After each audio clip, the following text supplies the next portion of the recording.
Tonight begins a very special 8-day celebration in the Jewish community, and we're very happy to have by phone Temple Concord Rabbi Daniel Feldman joining us tonight. Thank you so much for joining us. My pleasure.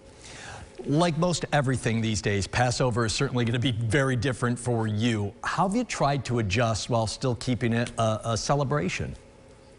It's been a real trick. We've tried to be as inclusive as we can be, so we're using Zoom and connecting people that way. We've tried to reach out and make sure people have the essential foods for the Seder meal, and we're trying to just be in touch with everybody. Passover is usually a gathering holiday, and it's a little harder this year, but we're doing our best.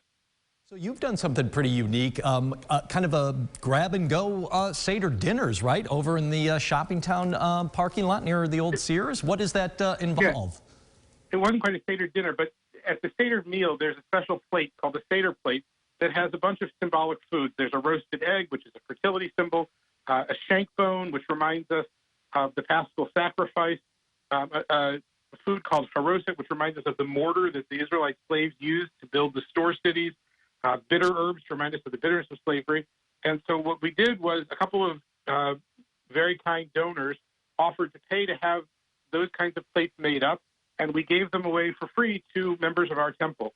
So this morning we gave away about 65 in the Shopping Town parking lot, and then delivered another dozen or so to families where people weren't able to get to the store to get those things on their own. So it was just a way for us to be able to help people feel the holiday and participate in the holiday. Certainly a great idea.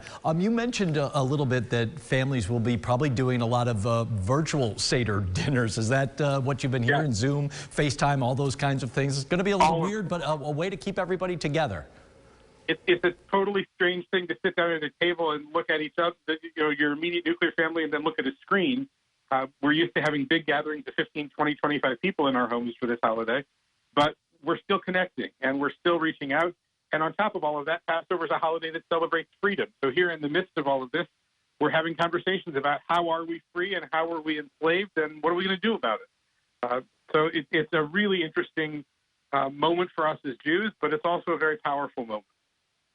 I have to imagine that closing the doors to any house of worship is not easy, and I'm sure it hasn't been. How tough is it to tell people, especially as here we come up on Passover, not to get together for anything as special as this? What do you say to the congregation about the importance of social distancing and staying home, especially now? It's very hard, but the answer is actually very simple. One of the core values of Judaism is called pikuach nefesh, which means to save a life.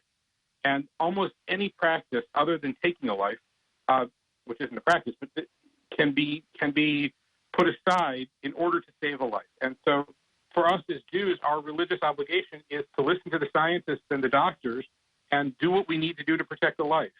So as much as it's painful to be separated, we also know that we're following among the highest of Jewish values in protecting life and preserving life. Rabbi Daniel Feldman from Temple Concord, thank you so much for joining us tonight, and please have a very festive Passover Seder dinner. Thank you. Stay safe and healthy. Happy holidays to you too. Thank you very much.